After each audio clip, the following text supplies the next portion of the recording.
वहां पर अड्डाने के लिए वो जो आपका कोयला खनन की बात हुई, पावर प्लांट लगाने की बात हुई, अड्डाने के लोगों ने कहा, ये राज बनने की बात हम 3 4 5 साल पहले की बात मैं कह रही हूँ, किस तरह से वहां के आदिवासियों को कहा गया कि अगर तुम जमीन नहीं देना चाहते हो तो तुमको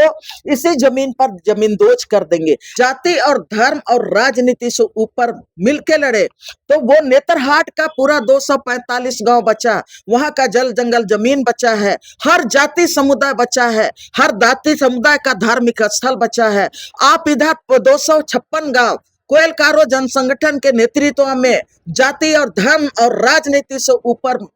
उठ के लड़ाई लड़े और हर जाति और धर्म का धार्मिक स्थल हर कुछ वहां पर बचा है। के हक और अधिकार किस तरह से छीने जा रहे हैं उस पर मेरा ये आर्टिकल मैं हमेशा लिखती थी। नरेगा पर मैंने बहुत लंबा चौड़ा उसमें स्टडी किया और उसमें किस तरह से मजदूरों का शोषण हो रहा है। सरकार था वो देश के आदिवासियों का बात को कहीं ना कहीं वो सुन लेता था और सरकार प्रेशर में ही आके सही, लेकिन उन बातों को वो सुनने के बाद है उन कानूनों को वो रोकने का काम करता था।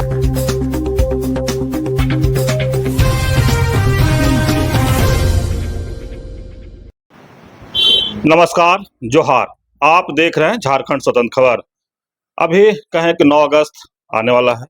लोग विश्व आदिवासी दिवस मनाएंगे, लेकिन जिस तरह से कहें कि झारखंड में अभी आदिवासियों के जैसे पहचान, अस्तित्व, कई ऐसे सवाल खड़ा होते हैं या कई ऐसे आदिवासी मुद्दे हैं, तो उस पर हम बात करते हैं कि झारखंड बल्ला 26 साल हो गया, तो क्या किस तरह से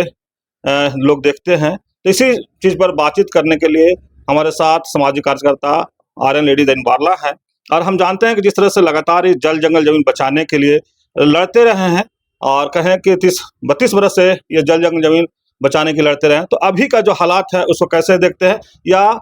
आदिवासी विश्व दिवस पर ये क्या संदेश देना चाहते हैं लोगों को, तमाम बात करते हैं और दीदी से जुड़ते हैं। दीदी जोहार। जोहार। दीदी क्या कहेंगे, अंतर्राष्ट्रीय विश्व आदिवासी दिवस लोग मनाएंगे इस बार, उस पर कैसे देख रहे हैं, क्या संदेश देंगे? हाँ, ये अंतर्राष्ट्रीय आदिवासी दिवस हर साल 9 अगस्त को मनाते हैं और ये जो अंतर्राष्ट्रीय आदिवासी दिवस मनाने के पीछे का जो अवधारणा है, जब पूरे विश्व के आदिवासियों ने देखा अपने अपने देश में आदिवासियों की क्या स्थिति है, उनके संवैधानिक अधिकार है कि नहीं है, अगर संवैधानिक अधिकार है तो उसका इम्प्लीमेंट कैसे हो रहा है, नहीं हो रहा है, सामाजिक, सांस्कृतिक, आर्थिक क्षेत्र में और राजनीतिक क्षेत्र में आदिवासी समाज की क्या स्थिति है। इन तमाम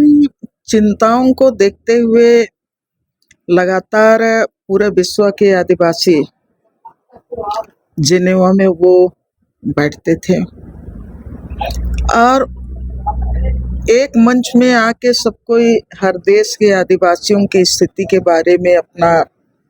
बात रखते थे। कमोबेश सभी देशों के आदिवासियों की एक ही स्थिति है, जिसमें आदिवासी समाज के जो जल जंगल जमीन के साथ जो जुड़ाव है, गांव समाज को बनाने का जो आदिवासी समाज का संघर्ष है और जिस जल जंगल जमीन को के साथ आदिवासी समाज का अपना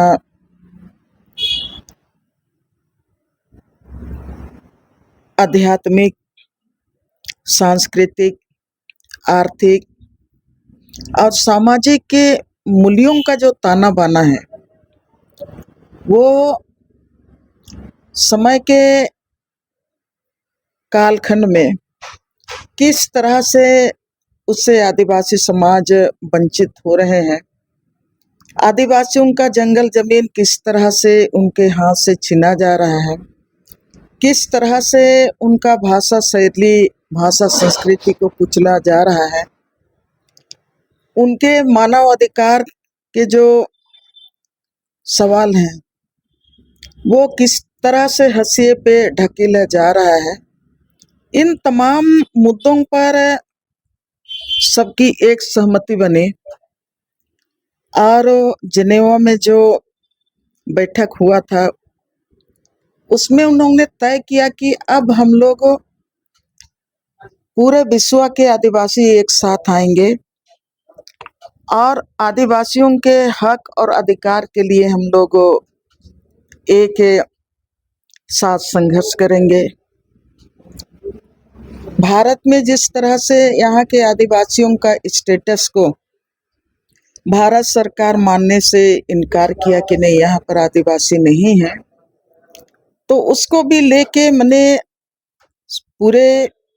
विश्व के आदिवासी मिलके सरकार के ऊपर में दबाव डालने का भी कोशिश हुआ और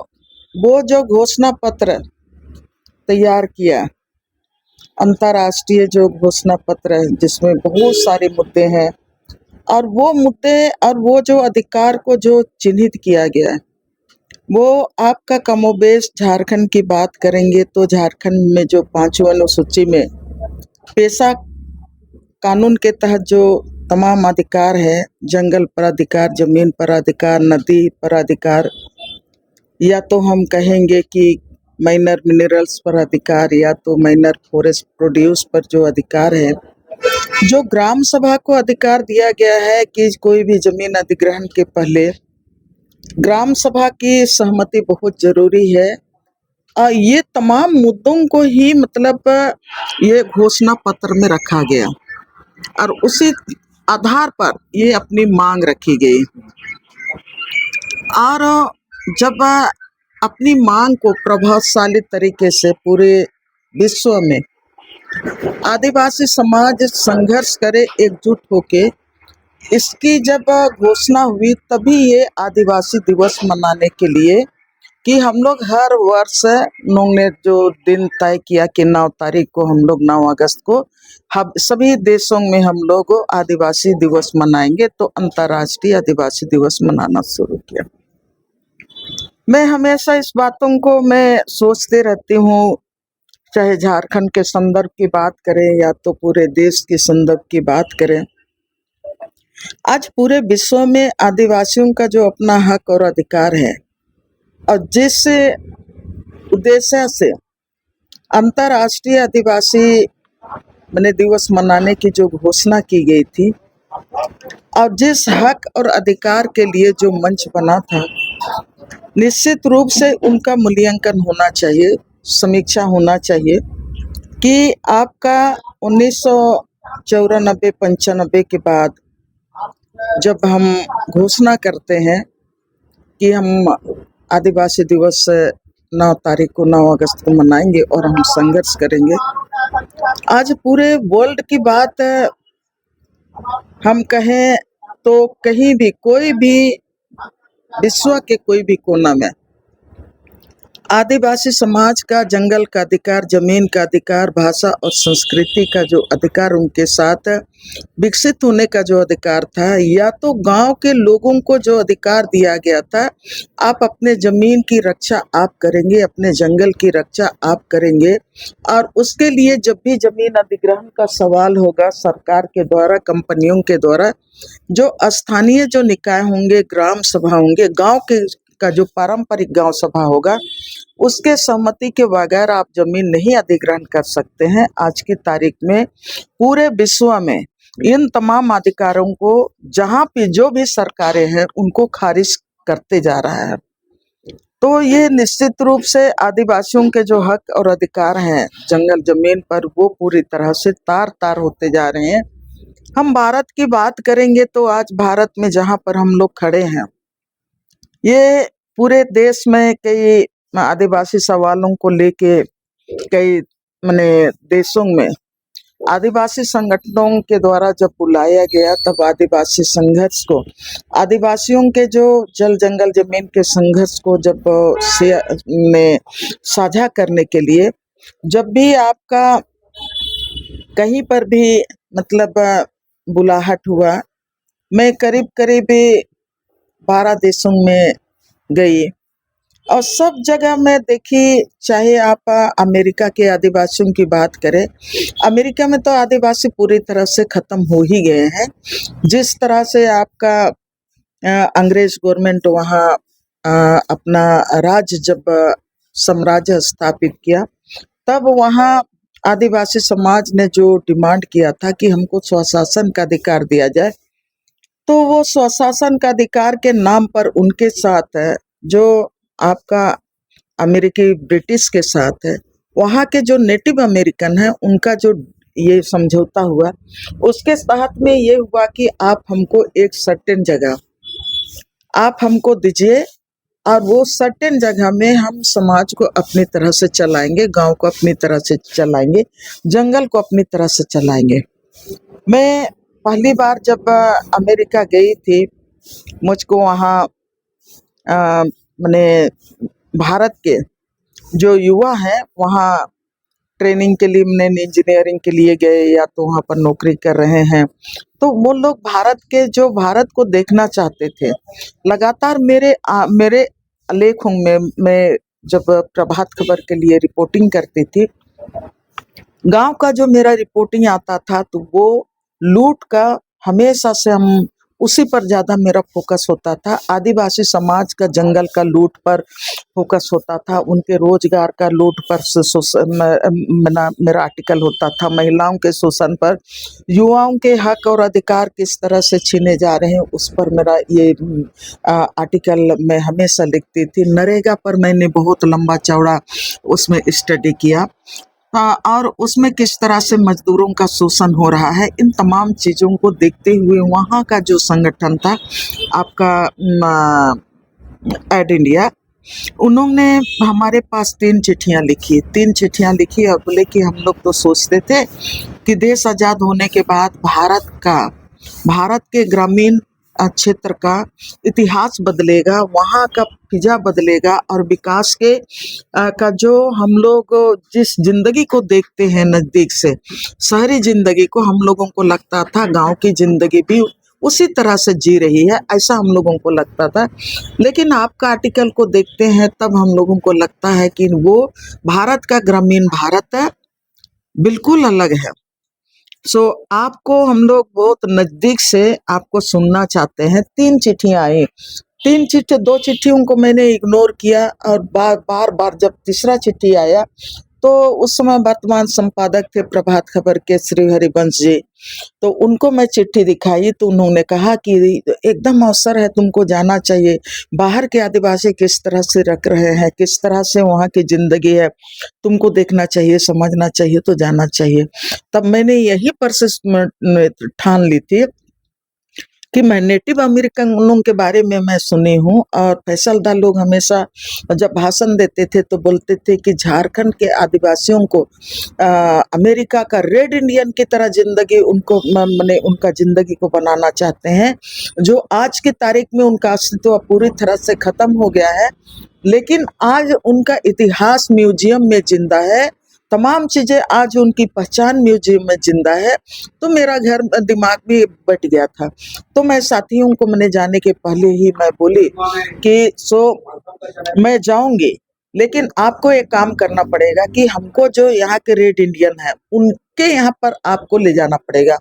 तो वो लोग बोला कि ठीक है, हम आपको लेके जाएंगे। तो वहाँ जाने के बाद उन लोग मुझको समझाए कि रेड इंडियन नहीं कहा जाता है, यहाँ रेड इंडियन कहने से उन लोगों को बुरा लगता है, यहाँ नेटिव अमेरिकन बोलते हैं। Native American that means native मने आदिवासी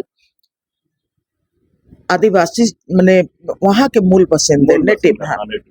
तो वहाँ के उनको नेटिव अमेरिकन से संबोधित करते हैं। तब उन्होंने मुझको ने जो मैं 1 महीना करीब रही, उस दरमियान में मुझको 5-6 रिजर्वेशन में लेके गए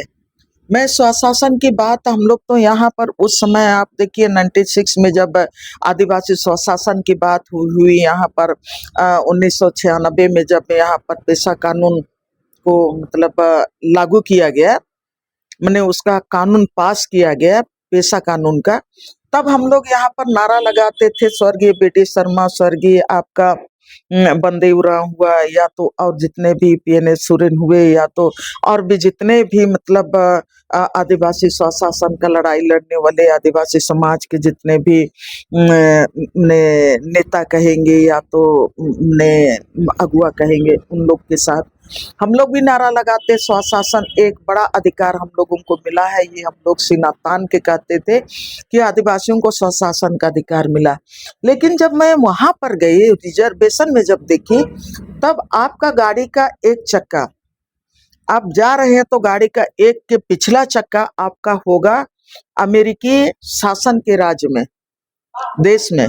और एक अगला चक्का होगा वो आपका होगा रिजर्वेशन में, जहाँ पर आदिवासी स्वशासन की बात करते हैं। वहाँ पर आप जाएंगे तो वहाँ पर आप का वो जो स्वशासन का जो ये है, आपका भ्रम जो है ना वो टूट जाता है। वहाँ पर आपको एक सर्टेन प्लेस में घेराबंदी करके वहाँ के जो नेटिव अमेरिकन है उनको रखा गया है, और उनका छोटा छोटा घर है, बिल्कुल छोटा छोटा घर है, और उनको माने वहाँ का शिक्षा व्यवस्था आप कैसे आपका माने एजुकेशन चलाएंगे, कैसे आप हेल्थ विभाग को चलाएंगे, कैसे आप गांव को रोजगार दिलाएंगे, कैसे आप गांव के माने आपका जो इलाका है उनके भविष्य को कैसे आप तय करेंगे, वो तमाम अधिकार वो रिजर्वेशन को मिला है। तो पूरे अमेरिका में हम लोग 9 अगस्त की बात कर रहे हैं ना, वो लोग अलग नहीं है। जब हम माने वही क्या बोलते हैं संयुक्त राष्ट्र से जो घोषणा की हुई 9 अगस्त को आदिवासी दिवस मनाने की बात है, तो आप पूरे अमेरिका में आपका पब्लिक प्लेस में दारू लोग नहीं पी सकता है, दारू का दुकान आप नहीं पाएंगे, सिगरेट आप नहीं पी सकते हैं। वहाँ पर आपका ये क्या बोलते हैं ये जितने भी जो सरकार के नज़र में कानून में इलीगल है, वो कोई भी संस्थान आप नहीं चला सकते हैं। ताश का जो जुआ का अड्डा होता है, शराब का अड्डा होता है, वो आपका नेटिव अमेरिकनों के रिजर्वेशन एरिया में मिलेंगे, और वहीं से आपकी बेटी बहनों का भी आपका वहां पर किस तरह से आपका शिक्षा व्यवस्था आप सोच सकते हैं। जुआ से मने और ये क्या बोलते हैं आपका दारू दुकान से, तमाम चीजों से आपका जो रॉयल्टी आता है, जो पैसा आता है, वो समाज से उसे शिक्षा का व्यवस्था करता है, स्वास्थ्य का व्यवस्था करता है, हर तरह की चीजों को वहां पर वो व्यवस्था करता है। तब आज की तारीख में वहां से अब हम भारत की बात करेंगे, तो जब हम लोग झारखंड अलग राज्य है का लड़ाई आदिवासियों के संवैधानिक अधिकार को सुरक्षित रखने के लिए, आदिवासियों के जल जंगल जमीन को सुरक्षित रखने के लिए, विस्थापन नहीं हो, लोगों का पलायन नहीं हो, और यहाँ का जो रोजगार यहाँ के आदिवासियों को मिले, इसके लिए झारखंड अलग राज्य की लड़ाई भी लड़े। और लेकिन आज के तारीख में आप देखेंगे कि पूरा भारत का बात एक बार हम लोग कर लेते हैं। एक तो मतलब उसी से तमाम चीजें तय होती है ना। अब 2014 के पहले आदिवासी समाज अपनी लड़ाई लड़ता था, अपनी बातें बोलता था, तो निश्चित रूप से उस समय का जो सरकार था वो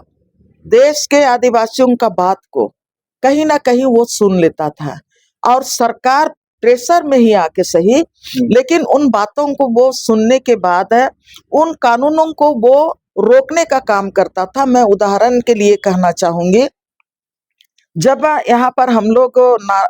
संघर्ष कर रहे थे 1894 का जो जमीन अधिग्रहण कानून, जिसको अंधा कानून कहा जाता है, और उस कानून को लेके हम लोग पूरे देश के लोग जब लड़ाई लड़े, आदिवासी समाज लड़ाई लड़ा कि इसको बैन किया जाए, इसको खत्म किया जाए, और इसके जगह पे नया जो पब्लिक हित में हो, आदिवासी समाज के लिए हो, किसान के लिए हो, मूलवासी समुदाय के लिए हो, हर वर्ग के लिए जो हो, जो उनके अधिकारों की रक्षा करता हो, संवैधानिक अधिकार के समतुल्य हो। तो इसको देख के आप देखिए 2018 1994 का कानून को बदल दिया। तत्कालीन उस समय का जो आपका यूपीए की गवर्नमेंट थी, और 2013 में लारा कानून लाया, और वो लारा कानून पूरी तरह से आपके आदिवासी हित को फोकस किया था, पांचवी अनुसूची के अधिकारों को फोकस किया था। झारखंड की बात करेंगे तो झारखंड का में आपका CNT एक्ट को भी फोकस किया गया था, और ये जो बहुफसली जमीन है उस जमीन को संरक्षण करने का भी उसमें फोकस था, और विस्थापितों को न्याय देने का भी उसमें फोकस किया गया था। लेकिन जैसे 2014 के बाद जो केंद्र में जो सरकार आई, उन्होंने ये जो लारा कानून है उसको खत्म करते हुए 2015 में उन्होंने जमीन अधिग्रहण अध्यादेश लाया, और वो पूरी तरह से CNT एक्ट को खत्म करके, और ये पांचवी अनुसूची, छठी अनुसूची को खत्म करने के लिए, ग्राम सभा के अधिकारों को खत्म करने के लिए वो आपका ऑर्डिनेंस लाया। उस ऑर्डिनेंस के खिलाफ में पूरा देश लड़ाई लड़ा, इतना लड़ाई लड़ा कि कन्याकुमारी से कश्मीर तक गोलबंद होके मोदी सरकार को उस समय झुकाने का काम किया, और वो जमीन वो जो लैंड ऑर्डिनेंस था उसको उन्होंने रोका। लेकिन उन्होंने कह दिया था इस कानून के तहत में जो भी राज्य अपना राज का जो कानून बनाएंगे, जमीन संबंधी कानून, उसको मैं मदद करूंगा। झारखंड में जैसे ही यहाँ पर भारतीय जनता पार्टी की सरकार आई, आपका 2014 में फुल फॉर्म में आया, जब उस समय यहाँ पर आप मुख्यमंत्री थे आपका रघुवर दास, उन्होंने भूमि बैंक लेके आया। उन्होंने जो हमारा जमीन का जो अपना मूल दस्तावेज है, जिसको हम लोग कहते हैं कि आदिवासी समाज का, किसान समाज का रिकॉर्ड ऑफ राइट्स है, जो हमारा खतियान से संबंधित है, खतियान 1 है, खतियान पार्ट 2 है, या तो हमारा जो गांव का विलेज नोट है, इन तमाम चीजों को बाईपास करते हुए इन्होंने गांव का जितना भी हम लोगों का सामुदायिक जमीन था, चाहे वो नदी है, नाला है, जंगल है, पहाड़ है, गर मजरू आम है, खास है, या तो हमारा सरना है, मसना है, ससंदरी है, सबको उन्होंने लैंड बैंक में शामिल कर दिया है। और उन्होंने ये अनाउंस कर दिया कि देश और राज्य में हमारे पास 21,22,00,000 एकड़ जमीन है जो लैंड बैंक में है, और हम उनको सिंगल विंडो सिस्टम से जितने भी इस राज्य में निवेशक आएंगे उनको हम जहां चाहेंगे विदाउट एनी डिले हम उनको जमीन ट्रांसफर करेंगे। और उसी के लिए उन्होंने सिंगल विंडो सिस्टम भी लाया, और उसके बाद उन्होंने 2015 और 16 के बीच में लैंड रिकॉर्ड मॉडर्नाइजेशन कार्यक्रम किया। जितना भी हमारे जमीन के दस्तावेज हैं, उन तमाम जमीन के दस्तावेजों को ऑनलाइन किया, और उस प्रक्रिया में, ऑनलाइन करने के प्रक्रिया में, जो आदिवासी समाज का ABCD भी नहीं जानता है, खतियान क्या होता है ये भी नहीं जानता है, कुछ भी नहीं जानने वाला, जो सिंपल रूप से जो कंप्यूटर थोड़ा बहुत जानता था, उनको उन्होंने एजेंसी के रूप में यहाँ पर बहाल किया, और एक दिन में 40-50 खतियान ऑनलाइन करने के लिए जिम्मा दे दिया। और उनको कहा गया कि जो 50 से ज्यादा एक दिन में खतियान का ऑनलाइन करेगा, उनको हम माने एक्स्ट्रा पैसा, ये प्रोत्साहन राशि हम देंगे। जो जैसा सका वो माने पूरब से पश्चिम कर दिया, पश्चिम को उत्तर कर दिया, और आज की तारीख में 2014 के बाद पूरे झारखंड के किसानों का, चाहे हम आप देखेंगे, आप यहाँ पर तीन बड़े कानून है आदिवासी समाज के लिए। हम लोग इंडिजिनस डे की बात कर रहे हैं, आदिवासी दिवस की बात कर रहे हैं। हम संथाल परगना के लिए SPT एक्ट है, कोल्हान हो इलाका के लिए हमारा विल्किंसन रूल है, और हमारा ये हो आदिवासी उरा मुंडा क्षेत्र के लिए हमारा इधर हम लोगों का CNT एक्ट के साथ हम लोगों का भूयारी खेत है। और मुंडा इलाके में आप जाइएगा तो मुंडारी खुटखटी इलाका है। सब कोई का अपना परंपरागत अधिकार है। और ये जो आपका भूयारी जमीन का मतलब, भूयारदार का मतलब होता है जमीन जितने जंगल को साफ करके जो जमीन बनाया, उनका अधिकार है। खुटखटीदार का भी मतलब वही है। और विल्किंसन में भी मान के मुंडाओं का जमीन पर अपना अधिकार है, अपना जमीन का रसीद काटने का। मुंडा में भी मुंडाओं का, आपका हाथू मुंडा का अपना अधिकार है। उसी तरह से माझी परगना का भी अपना अधिकार है। लेकिन यहाँ पर भारतीय जनता पार्टी की सरकार जब आई, यहाँ पर बहुमत में थी झारखंड में, रघुवर दास के नेतृत्व में जो रसीद हम लोगों का मैनुअली काटता था, उसको आपका ऑनलाइन कर दिया। ऑनलाइन में पहले ही हम लोगों का खतियान का नंबर, खतियान का मंगरा का, कहाँ कोई एमपी का आदमी का नाम से चढ़ गया, बुधवा का कोई गुजरात का आदमी के नाम से चढ़ गया, और उनका खाता नंबर 10 था, वो 200 हो गया। और उनका प्लॉट नंबर मेरा था, मेरे नाम से चढ़ गया, आपके नाम से चढ़ गया। पूरे झारखंड में अब पहले जितना विस्थापन का लड़ाई हम लोग लड़े थे और जितना विस्थापित लोग हुए हैं, उससे 2 गुना 2014 के बाद इस झारखंड में लोग अपने जल जंगल जमीन से उजड़ रहे हैं, अपने भाषा संस्कृति से उजड़ रहे हैं। आज की तारीख में, पहले ये डिमार्केशन था, 5वां अनुसूची विशेष क्षेत्र में था, 6ठी अनुसूची विशेष क्षेत्र में था। उस इलाके में जो गैर सीएनटी वाले लोग उस इलाके में जमीन नहीं ले सकते थे। अब ये जो आपका ये लैंड बैंक बनाने के बाद पूरा आदिवासी इलाका का जो जंगल है, जमीन है, वो गैर आदिवासी लोग उसमें पूरा कब्जा कर लिए हैं। रातों रात उनका डिड बन रहा है, रातों रात पूरे इलाका को कब्जा कर रहे हैं। और आज की तारीख में, पहले एक मुश्त जमीन, कई गांवों का एक साथ हम लोग विस्थापन के खिलाफ लड़ाई लड़े थे। अब हम लोग कोयलकारों का लड़ाई लड़े, एक साथ 256 गांव के लोग एक साथ मिलके लड़े।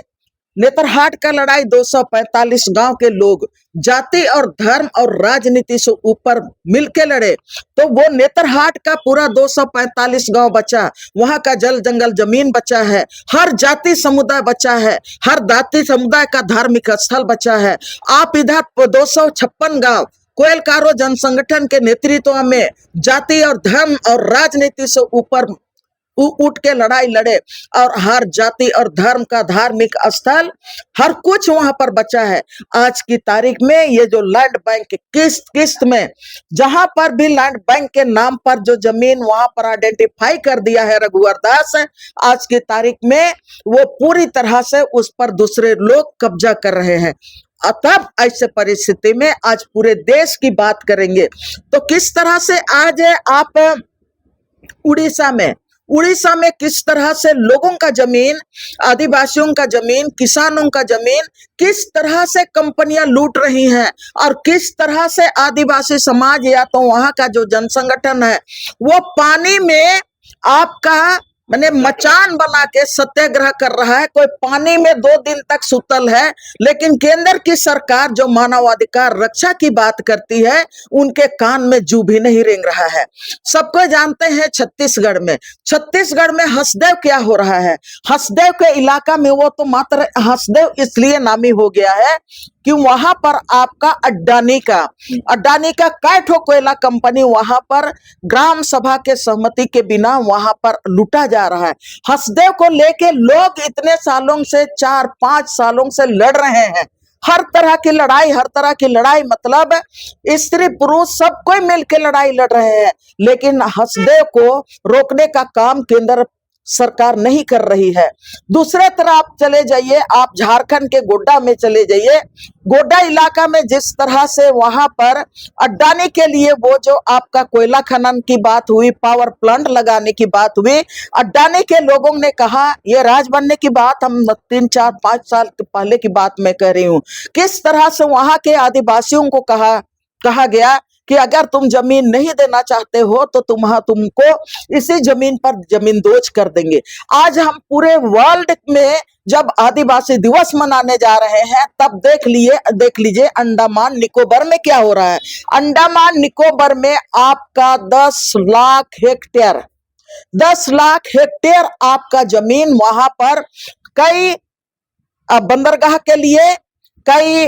आपका एयरपोर्ट के लिए और कई शहरों को बसाने के लिए वहां पर भी अडानी का कब्जा दिलाया जा रहा है। तो ये जो आज की तारीख में चल रहा है, पूरा देश के आदिवासी संघर्ष कर रहे हैं, जेल जा रहे हैं, शहीद हो रहे हैं। तब ऐसे परिस्थिति में जब झारखंड में हम बोलेंगे तो यहाँ पर आप देख लीजिए गोंदलपुरा में,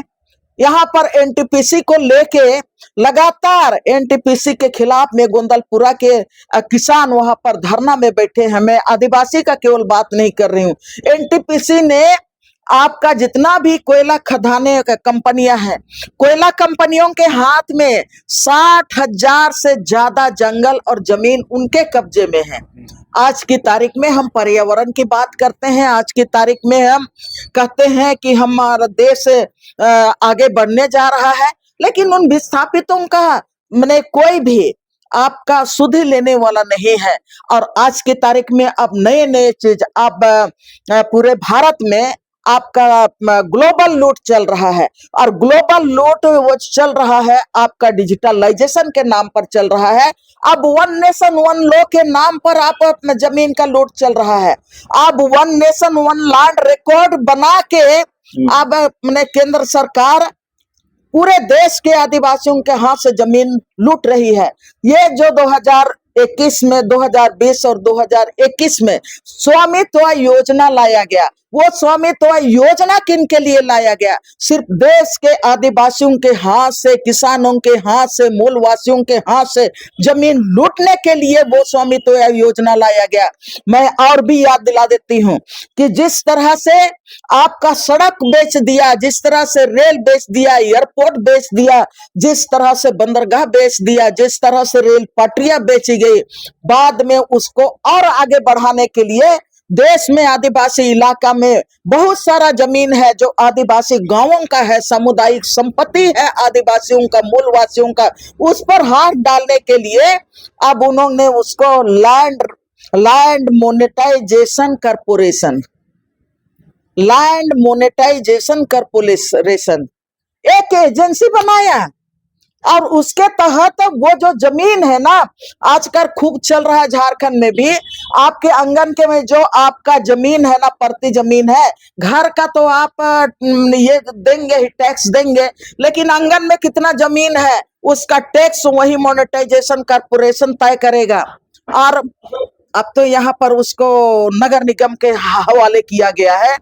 अब ये मोनेटाइजेशन कॉर्पोरेशन गांव का जितना घर मजरू आम खास जमीन है उनको बेचने के लिए कीमत तय करेगा। तब ऐसे परिस्थिति में हम झारखंड में अभी हम दोनों यहाँ पर बात कर रहे हैं इंडिजिनस डे का, मुझको भीतर से लगता है कि क्या हमको समीक्षा करना चाहिए, क्या हम इंडिजिनस डे मना लेते हैं, चलिए अच्छा है हमारे लिए, मैंने अंतरराष्ट्रीय स्तर पर एक दिन रखा गया है, लेकिन वो दिवस में हर कोई को समीक्षा करना चाहिए कि हम आदिवासी समाज बच रहे हैं, नहीं बच रहे हैं, आदिवासी समाज का हक और अधिकार का अतिक्रमण कहाँ हो रहा है, कौन कर रहा है, हमारा असल दुश्मन कौन है, और उनके साथ किस तरह से हम लड़ाई लड़ेंगे, ये भी तय करना होगा, ये आपका आदिवासी दिवस के रूप में। अभी आप सुने आर्यन देंगबारला की बात। हम पहले ही बता चुके थे कि जिस तरह से जल जंगल जमीन बचाने के लिए पूरी अपनी जिंदगी लगा दिए, और आज ही वही जल जंगल बचाने के लिए लड़ रहे हैं। लेकिन जिस तरह से बताए, कई देशों में गए, आदिवासियों की समस्या को जाने, अमेरिका की भी बात किए, अब झारखंड या देश की भी बात किए, तो देश में कई राज्यों की बात किए, छत्तीसगढ़, उड़ीसा, झारखंड की ही बात की, चाहे गोड्डा की बात करें, हसदेवा जंगल की बात किए, और जो पानी में सत्याग्रह कर रहे हैं उसको ही बात किए कि किस तरह से यहाँ आदिवासी दिवस लोग मना लेते हैं। पूरे देश में मनता है विश्व आदिवासी दिवस, पूरे जगह मनता है, लेकिन यहाँ पे किस तरह से काटा जाता है, हजारों पेड़ काट जाता है, अडानी अवानी को दे दिया जाता है। उसी पर कहीं ना कहीं कह रहे हैं कि चिंतन मंथन करने की जरूरत है। और जिस तरह से कहा कि ऑनलाइन करके यहाँ, और रघुवर दास को सरकार में जो था लैंड बैंक बना करके यहाँ आदिवासियों की जमीन जिस तरह से इधर से उधर किया गया, जिस तरह से खतियान को इधर से उधर किया गया, उसमें आदिवासी कितना परेशान है, तमाम बात दीदी अपनी बातों में कहे। तो इस तरह खबर को देखने के लिए आप झारखंड स्वतंत्र खबर जुड़े रहिए। जोहार, नमस्कार।